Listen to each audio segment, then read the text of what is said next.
Welcome. Today we're going to be taking a look at Churchill. This is a 1 to 3 player battle card negotiation World War II game, where you take the role as one of the leaders, Roosevelt, Stalin, or Churchill, conducting conferences about many issues that will then carry over to the map, the different theaters and fronts in the war. You are trying to become the best leader. How do you become the best leader and win the game?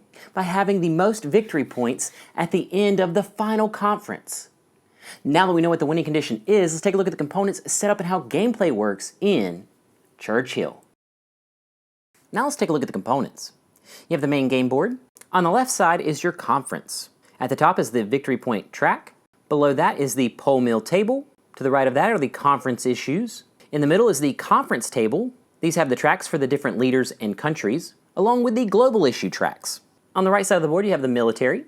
This is split up into the European Theater and Pacific Theater conference cards. On the top left you have the number. In the middle you have the title. At the top right you have the variant, A, B, or C. In the middle you have a depiction, a time, and then the effects. Green is for the UK, red is for the USSR, blue is for the USA, gray is the military, and white will be your clandestine or political. Wooden cubes. The black cubes are the German army. The khaki cubes are the Japanese army. The gray cubes are for the Axis Navy. And the dark brown are Italian. Pawns for global issues. A die. Offensive support markers. Naval markers. Conference winner markers. Issue markers. German markers. Secret agenda markers. In each of the leader or country, you have the leader card. On the leader card, you have the value, name, depiction, and effect. The staff deck. On the staff cards, you have the value, name, depiction, and effect. Leader wooden blocks, military front blocks, pawns. These are for the A-bomb and spy ring. Octagonal cylinders for theater control. Cylinders for political alignment. Translucent tokens for clandestine network. Dice, and markers.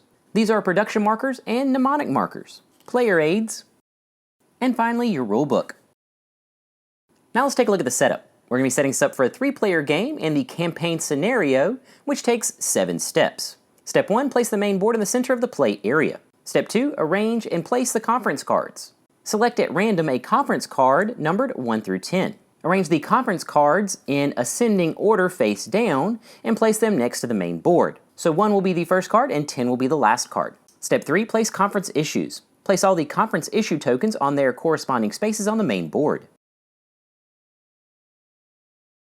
Step 4, place global issue pawns in the neutral spaces on the main board. Step 5, place supply pools. Place supply pools for naval support, offensive support, cubes, and die next to the main board. Step 6, get player components. Choose a leader or country and get the corresponding leader card, staff deck, blocks, pawns, cylinders, translucent circles, dice, production, and mnemonic markers. Step 7, place player components. Place your leader card and shuffled staff cards in your player area. The leader block and leader token on your leader's chair on the conference section on the main board. And then for the map setup, for the US, you'll place a front marker in the Western Front, Central Pacific Front with 1 naval support, and the Southwest Pacific with 1 naval support. Then you'll place an octagonal cylinder in the Pacific Leadership, and a pawn in the letter to Roosevelt space. For the UK, you'll place a front marker on the Mediterranean Front with 1 naval support, CBI Front, and then you'll place an octagonal cylinder marker on the European Leadership. For the USSR, you'll place a front marker on the Eastern Front, the Far East Front, and a spy pawn on the lettered Roosevelt space. Now let's take a look at the gameplay. A game consists of a number of conferences or rounds, based on the scenario. There are 3 types of scenarios: training, tournament, and campaign. These consist of 3, 5, or 10 conferences or rounds. A conference or round consists of 3 phases: the conference phase, war phase, and post-mortem phase. Now let's look at each in detail. Phase 1, the conference phase. The conference phase consists of 3 segments: the agenda, the meeting, and discussion.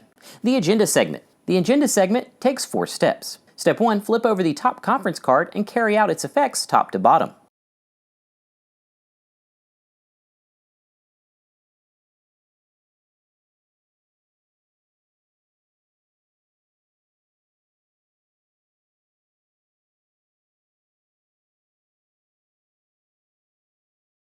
Step 2, deal 7 staff cards and simultaneously select 1 to play face down. Keep in mind that the UK will get +1 to their staff card. The US ability will be to break ties, and then players will reveal. Step 3, the highest card will select an issue and place it on their track corresponding to the difference between the highest and lowest card. Step 4, the player to the left of the winner, going clockwise, will select 2 remaining issues to place in the center of the conference. The meeting segment. Starting with the player to the left of the agenda winner, going clockwise, you'll play a staff card and advance an issue toward your position equal to the staff number. If an issue goes beyond the track, it is off the table, and you capture that issue. After each advancement, it can be debated in clockwise order by one player. Keep in mind that the USSR's ability is to get +1 to their staff cards when debating. When debating, you would play the card and advance the issue equal to that number. If it is on another player's track, it will go back to the center and then to your track. Keep in mind that leaders can only be debated by other leaders. If an issue makes it to a leader chair, players can debate, but if not, the issue is captured. To use a leader during a conference, you would discard a staff card. If you debated, you would get a pass token, and you would be able to pass your next turn so that you will not let your hand run out as fast. This continues going around until all staff cards are played.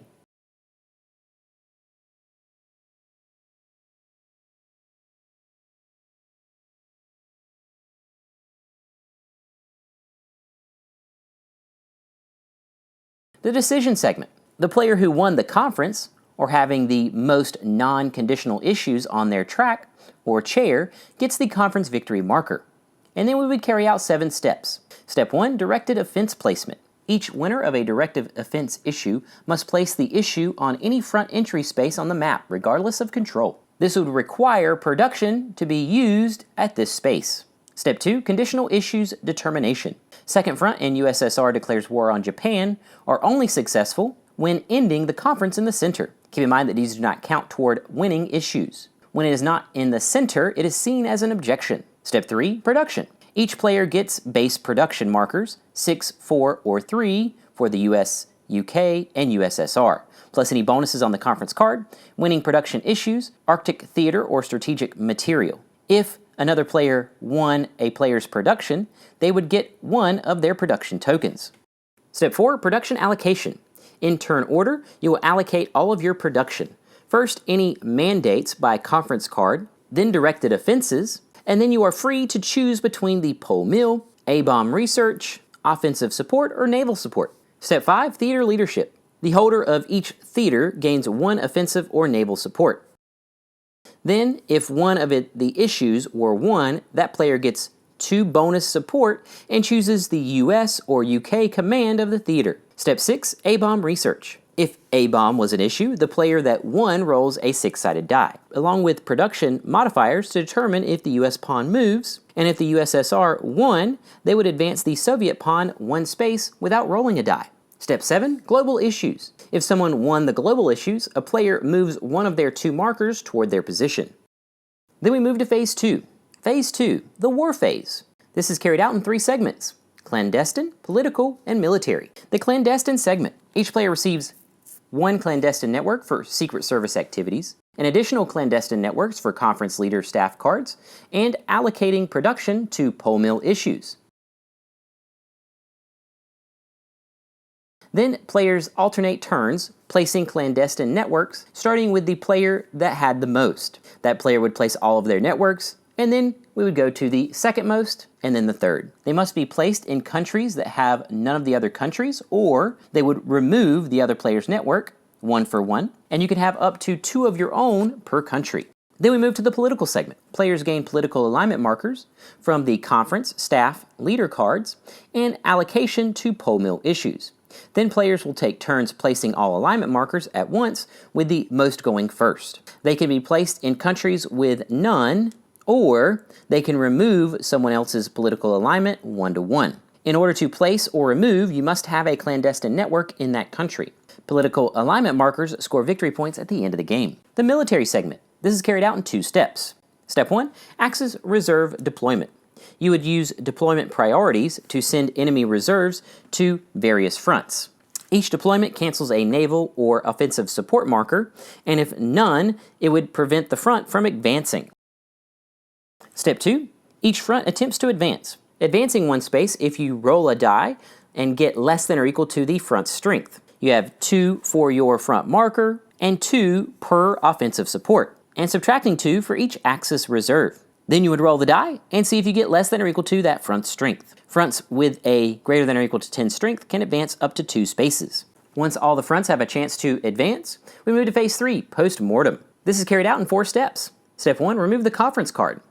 Step 2, return all issues to the display. Step 3, remove offensive support markers.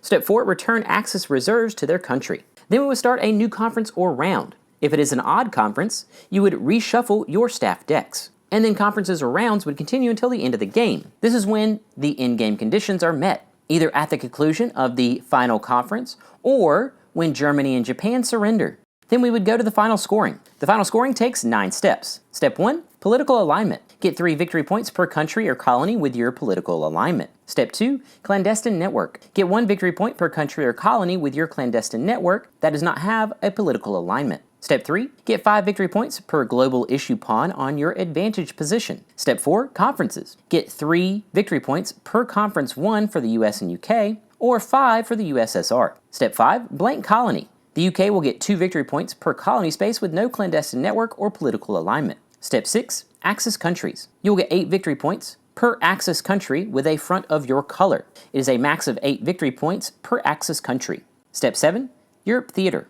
For the Mediterranean front, 2 victory points for the UK if it is in central Italy, 3 for the UK if it is in northern Italy, 2 for the US in northern Italy, 2 victory points for the UK in central Italy before the Normandy Conference, 2 victory points for the US if Normandy is before central Italy. For Europe, west and east, 5 victory points for USSR if Germany surrenders and is not occupied, 5 victory points for USSR and US or UK if the front is in east or west Germany, 2 for Prussia or Rhineland, and 1 victory point per German tech marker. Step 8, Pacific Theater. 5 victory points for the US if Japan surrenders and is not occupied, 3 victory points for the USSR and UK if the Southwest Pacific does not get to the Philippine space, 5 victory points for the USSR and UK if Central and Southwest are more than 1 space further away from Japan than the other, 5 victory points for the US if Southwest is in the Kyushu space, 5 victory points for the UK if CBI is in Formosa, 8 victory points for the USSR if the Far East is in Korea, 2 victory points for the US if the Central is in Iwo Jima, 5 victory points for the US if Central is in the Okinawa space, and then step 9, A-bomb. 3 victory points for the USSR for each space achieved, 3 victory points for US and UK if a pawn is in the Trinity space, and 3 victory points for the USSR if US does not get the A-bomb. Then once the players have tallied their final score, the player with the most victory points is the best leader and wins Churchill.